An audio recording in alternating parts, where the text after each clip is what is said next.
In this experiment, we will study the magnetic effect produced when an electric current passes through a coil of wire. First, make a coil by winding 20 turns of copper wire around a long iron nail. Use a piece of sandpaper to remove the insulating coating from the two ends of the coil. Connect the coil to the circuit as shown.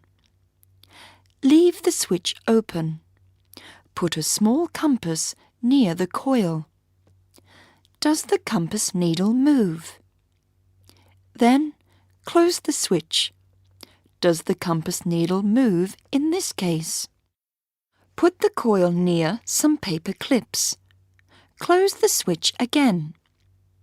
What happens to the paper clips? Open the switch. What happens to the paper clips now? When an electric current flows through a coil, the coil behaves like a magnet. It is called an electromagnet.